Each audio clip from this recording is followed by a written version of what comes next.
check this out. Let's set the scene. It's the night of October 29th, 2018, deep in some tiny village in Guatemala. Everyone's just kicking back in their houses, having dinner, a totally normal night. And then, bam. Out of nowhere, this blood-curdling scream from a woman just rips through the night while they're eating. The second they hear it, everyone drops what they're doing, runs out of their houses to see who's screaming and what they found. And believe me when I tell you, it led to the craziest, most messed up video I have ever seen in my life. So gnarly. Yeah, so freaking intense that the video clip from this whole thing got banned in a ton of countries. They were all like, nope, we can't show this here. But you know me, I'm going to break down the entire story for you. I'm going to tell you the truth. The truth is, you guys ain't hitting that like button. Come on, man. I see you. I don't know what the problem is, but please don't be that person. Click the like button. To really get this, you gotta go back. We're talking about this girl, Alexandra. She was about 32 years old, living in this small village. But her life, it was never easy. When she was just a 1-year-old toddler, her folks died in a nasty accident. From that moment on, she and all her siblings were total orphans. Her older sister, Elvira, was barely a kid herself, but she stepped up and raised them all. Still, her older brothers and sister had to grind, working their butts off just to keep the family afloat. Now, fast forward. Alexandra's about 14, and her brothers are like, look, we raised you this far, but you gotta start pulling your weight, get a job or something. But that just wasn't in the cards for her. So instead, her brothers just married her off, and just like that, she's married. Pretty soon, Alexandra pops out 3 kids, but her husband, he was a total deadbeat, living in the village, doing odd jobs here and there, but his real problem was he got hooked on the bottle, big time. He'd come home drunk and just beat on Alexandra, threatening to throw her and the kids out on the street. What could she do? Finally, she'd had enough. Alexandra packed up her kids, left that dude, and went straight to her brother's house. She told them everything, how her life was a living hell. Her brothers were like, all right, here's the plan.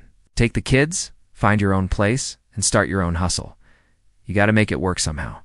So, around 2014, Alexandra takes her 3 kids and rents a single room in the village. She needed cash, so she had to figure something out. She started doing laundry. There was a river flowing by the village, so she'd go door to door, collect everyone's dirty clothes, and take them down to the river to wash. She'd bring her kids with her, they were only 2 or 3, and have them help her carry the clothes.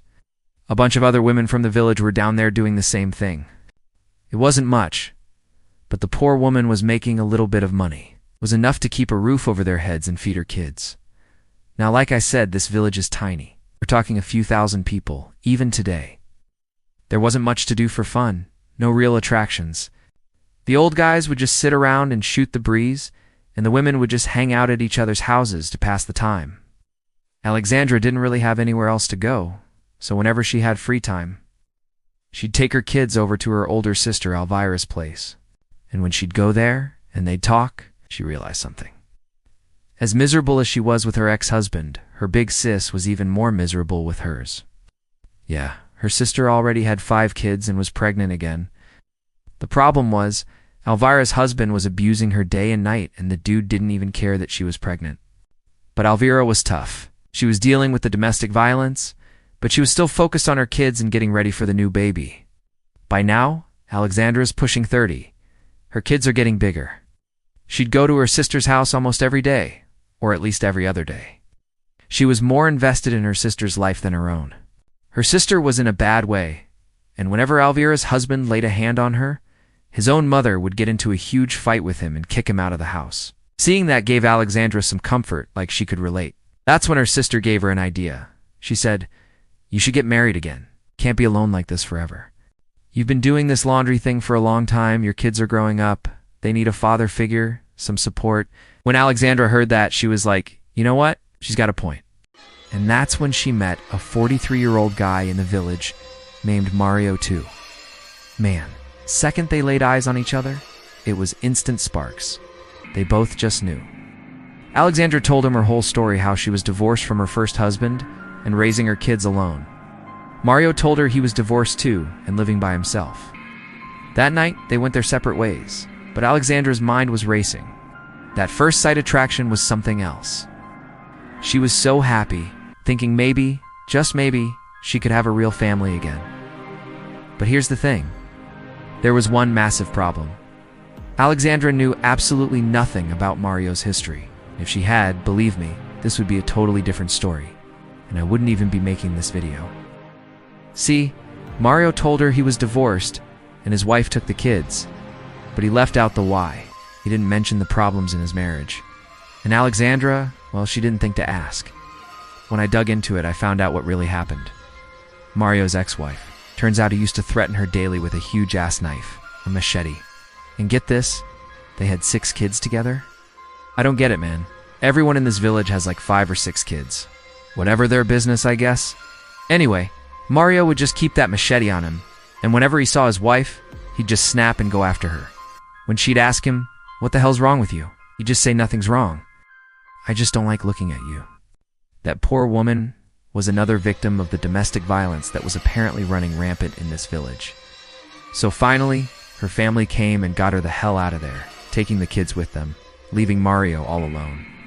And now, Alexandra was about to be the second girl to walk into his life. So, Alexandra goes and tells her brothers that she's found a guy she likes in the village. And the problem is, her family didn't even bother to look into this dude's past. They just wanted to see her settled and happy. So they were like, great. They called Mario over, talked things out, and next thing you know, they were married. Alexandra and her kids moved into Mario's house. But almost immediately the screaming started. People would hear these insane fights between them. And the talk was, he used to carry a knife, but now he was carrying this big OL stick, like a club, tucked into his pants. He had that thing with him all the time, and whenever he saw Alexandra, he'd just start a fight. She tried to talk to him like, "Mario, what is your problem? Why are you doing this to me?" And he'd say the same damn thing he told his first wife. "I do and have a problem. I just don't like you. That's why I do this." A year goes by. It's 2017 now, and Alexandra has just gotten used to it. This was her routine. Get up, have a fight with Mario, make breakfast, then take her kids and go do laundry by the river. At night, she'd come home, make dinner, and brace herself for another one of Mario's rages before going to bed. They weren't really sleeping together, and that just fueled Mario's paranoia. He got it in his head that she must be getting it somewhere else, that she was having an affair. Once that idea was planted in his brain, the torture got even worse. Anytime he saw her, he'd just attack her, beat her in the head with that stick. The screams from their house became a regular thing. By now, the whole village knew Alexandra was trapped in another abusive nightmare, but nobody did anything. It was their internal affair. Flash forward to October 22nd, 2018. They'd been married for years. And by this point, Mario wasn't just abusing Alexandra. He was taking it out on her kids, too. He treated his stepkids like garbage. Alexandra was trapped. She had no power, nowhere else to go. That evening, October 22nd, Alexandra is at home, and Mario walks in. He sees his steps in Alexandra's. Sanan says, "Here's some cash. Go to the store and grab a few things." He sent the kid on an errand. The boy was scared to even come home, and when he finally did, he was late. Now, think about what you'd do, but Mario, he's on another level. The second the boy walked in, Mario grabbed him, tied him up with a rope, and hung him from a rafter. He just left him hanging there until the kid was about to pass out from suffocation. Then he cut him down and asked, "So, what's the deal? Why were you so late seeing this?" Alexandra rushes in to save her son, shoves Mario aside and screams, "Why are you doing this to him?" Mario just says, "You think about it. I sent him for one thing. How could it take him this long?" Now, fast forward to October 29th, 2018. That night, around 8:30 p.m., the neighbors start hearing these insane screams coming from Mario and Alexandra's house. Their gas stoves were on, plates were on the table. This wasn't new for them. They were used to them fighting, so at first they just tried to ignore it. But this time was different. It sounded like someone was screaming their lungs out, like they were being torn apart. And it was a woman's voice. After a while, the screams were just too much. People finally left their food and ran outside. The first one out was Elvira, Alexandra's sister. Her house was maybe 10 or 12 doors down, and she just sprinted towards her sister's place. As she ran, other villagers started following her. They get to the house, and as they're about to go in, a man bolts out. It's dark, but before they can get a good look, the guy flicks on a flashlight, blinds them for a second, and then disappears into the jungles. It was a hilly area. Finding someone at night was going to be impossible. So, forgetting the guy, everyone rushes into the house. They swing the door open and head for the bedroom. There are no lights on, just the sound of those horrible screams. No one can see what's happening. The kid from next door runs over with a flashlight and hands it to the adults. They point the beam towards the bedroom, and what they saw, it gave every single person their goosebumps. First, they looked down at their feet. They were standing in a puddle of blood. They looked up, and the beam of light showed the entire bedroom floor was slick with blood, flowing like a river. And right there, smack in the middle of this pool of blood, is a freaking severed hand. As they stepped further inside, they saw Alexandra on the bed. But she wasn't just lying there. What had been done to her was beyond anything they could imagine. To understand, you have to know what happened that day.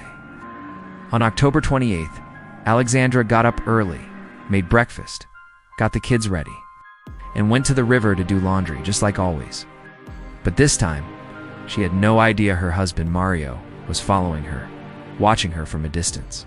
She worked for about 2 hours, then sent her kids home with the clean clothes. But Alexandra didn't go home. She wrapped up, sent the kids off, and then walked out to the main road outside the village and just waited. Mario, watching from afar, had no clue what was going on. Then a big truck pulls up. Alexandra crosses the road, opens the passenger side door, climbs in, and the truck drives off. For Mario, this was it.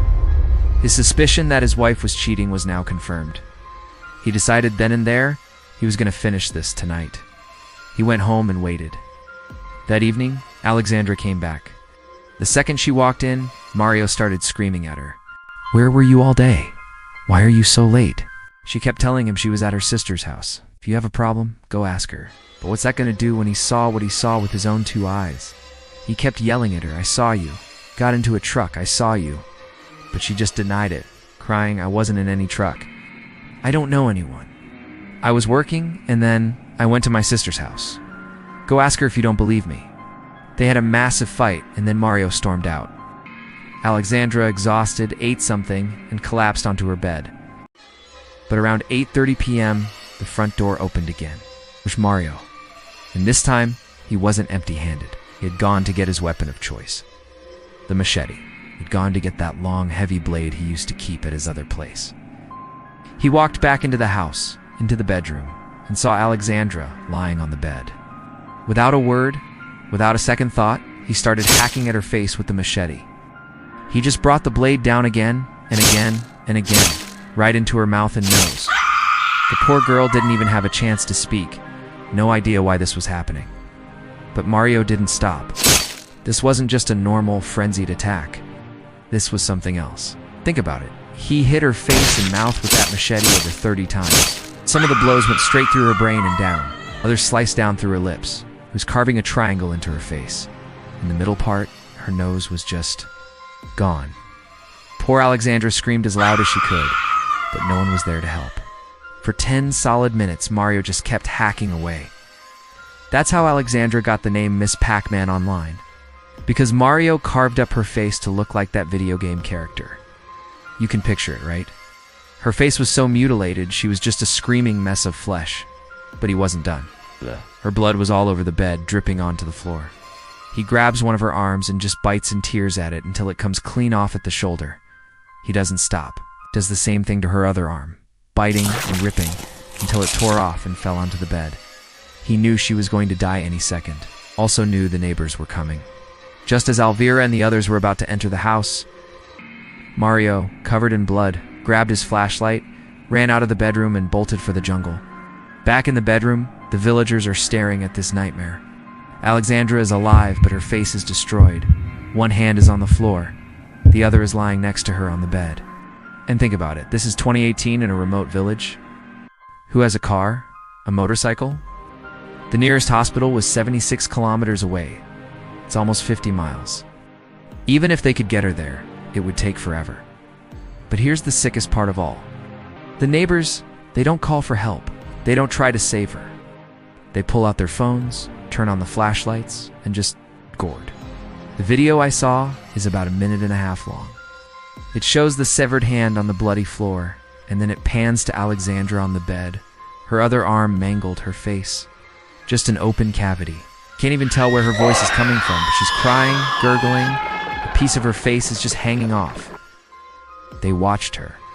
For 25 solid minutes, they stood there and listened to her screams until, finally, poor Alexandra left this world. Nobody tried to wrap her wounds. Nobody tried to rush her to a hospital. They just waited for her to die. About an hour later, the police finally show up. They were called from a station 60-some kilometers away. They see the scene, pick up the body, and send it for an autopsy. The report confirmed it. Over 30 blows with a machete-like weapon to her face. A huge part of it just carved away. There was zero chance of saving her. That video they recorded, it went viral. It hit Reddit, then exploded across social media. People were furious. How could someone be so cruel? How could anyone do something so brutal? The pressure was on. Cops picked up Mario. I mean, who else could it be? Elvira gave a statement saying only her husband could do something like this. After a nice long chat with the police, Mario spilled everything. Told him he was sure his wife was cheating, that he saw her get into a truck with some dude, and when he confronted her and she denied it, he just snapped. He was taken to court and sentenced to life in prison, no parole. He's gonna die in there.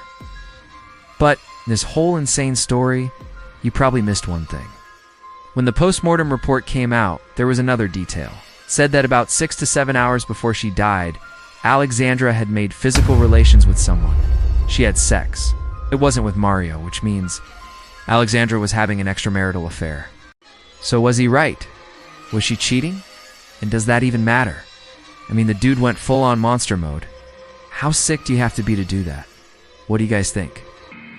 I want to know your opinion in the comments. Also, hit me up on my Instagram. The link for my Instagram is in the description. I'll see you soon with another goot-wrenching story. Peace.